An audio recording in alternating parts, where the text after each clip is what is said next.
Memberantas buta batik di negeri batik. Topik yang akan saya bawakan ini, judul keseluruhan dari topiknya adalah Wastra Nusantara dan bahan tekstil yang digunakan. Kita masyarakat Indonesia begitu mencintai batik, begitu cintanya pada batik sehingga semua kain-kain Nusantara disebut dengan istilah batik. Kita menyebut batik juntutan, batik sibori, batik sasirangan, hingga batik ekoprint. Hendaknya kita mengetahui bahwa definisi batik itu adalah teknik menghias kain menggunakan perintang warna berupa lilin panas, menggunakan alat yang disebut canting. Dua syarat ini menggunakan perintang warna berupa lilin panas dan menggunakan canting tidak cukup. Karena perajin-perajin, seniman-seniman di luar negeri, semua atau banyak yang menggunakan teknik ini. Dan mereka menyebut juga dengan batik. Karena apa? Kosakata batik dan juga kosakata ikat telah menjadi kata serapan di dalam kamus bahasa Inggris.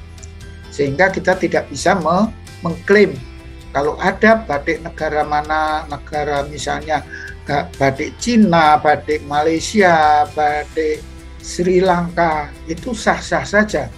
Karena istilah batik sudah menjadi kata serapan. Sepanjang itu ada keterangan di belakangnya. Batik Cina, ya, bukan batik Indonesia. Lalu kalau kita menyebut batik Indonesia yang diakui oleh UNESCO, itu harus dilengkapi dengan definisi berikutnya, memiliki motif-motif tertentu, di mana masing-masing ornamen pada motif itu memiliki nama dan makna. Jadi tidak sembarangan. Tidak semua gambar yang dipakai untuk menghiasi batik itu adalah representasi batik Indonesia. Jadi, menggunakan perintang warna berupa lilin panas, cara menggoreskan motifnya menggunakan canting, memiliki motif-motif tertentu, dan masing-masing ornamen memiliki makna dan nama. Itu yang betul.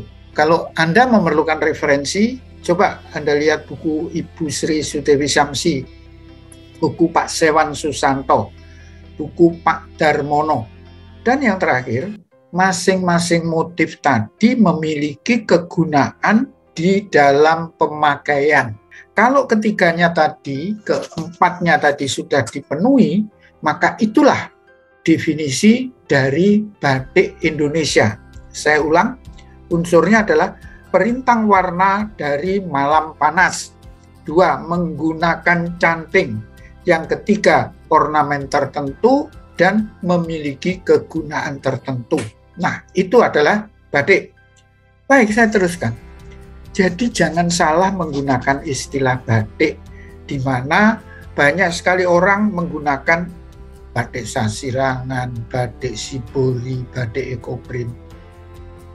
Kita hentikan ya kesalahkaprahan itu.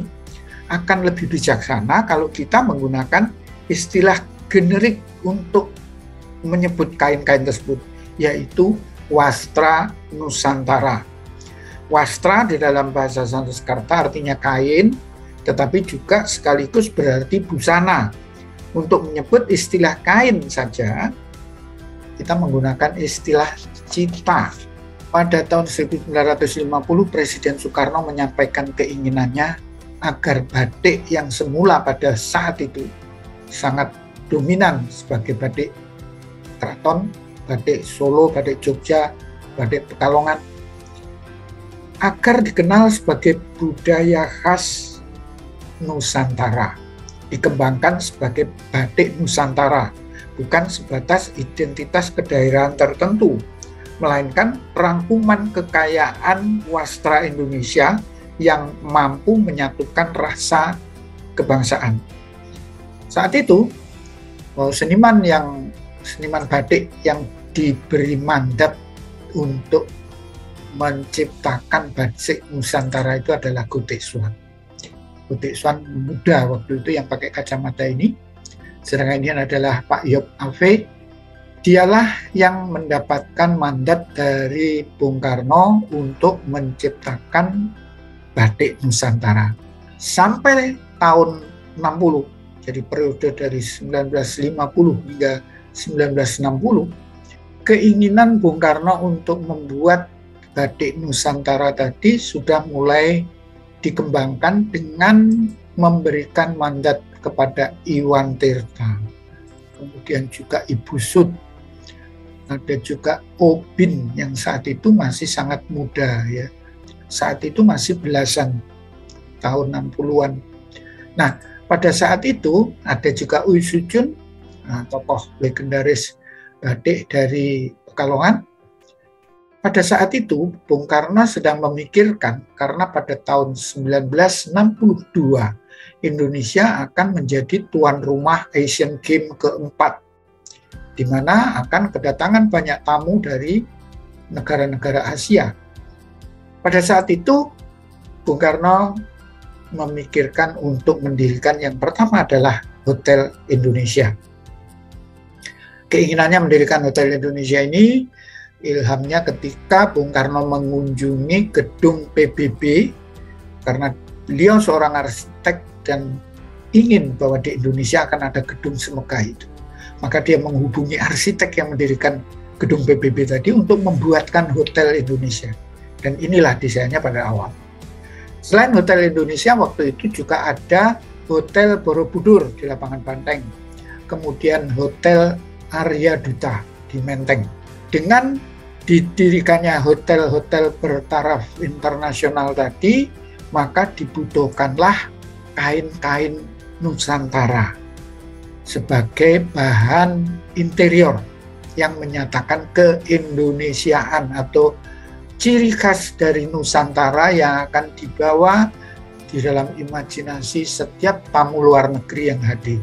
Di mana kita memiliki wastra-wastra yang luar biasa, meliputi selain batik tulis ya, tenun tradisional, mulai tenun songket, tenun ikat, tenun tapis, di mana tenun tapis ini merupakan salah satu jenis wastra sulam, kain sulaman, kain bordir tangan ya. Kemudian kita juga mengenal kain sulam kasab dari Aceh, kain upuh, sulaman dari kayu, Aceh juga. Kemudian ada kain kofo dari Sulawesi Utara, dari Sangir Talaut. Ada kain bebali dari Bali. Itu semuanya disebut sebagai adiwastra Nusantara. Jadi saya ulang sekali lagi, batik tulis, tenun tradisional, dan juga seni sulam. Wastra dengan nilai seni yang dibuat menggunakan teknik, ketekunan, dan skill tinggi. Itulah yang menjadi ciri kenusantaraan atau keindonesiaan yang dilihat secara visual. Ketika waktu bergeser, semakin banyak orang menginginkan benda-benda berharga untuk menghiasi hidupnya, tetapi di lain pihak kebutuhan hidup sehari-hari semakin banyak, maka muncullah penggantinya, wastra-wastra yang nilainya katakanlah lebih terjangkau, yaitu jumputan, sasirangan, shibori, dan akhirnya ekoprint. Kain-kain inilah yang selanjutnya disebut sebagai wastra Nusantara.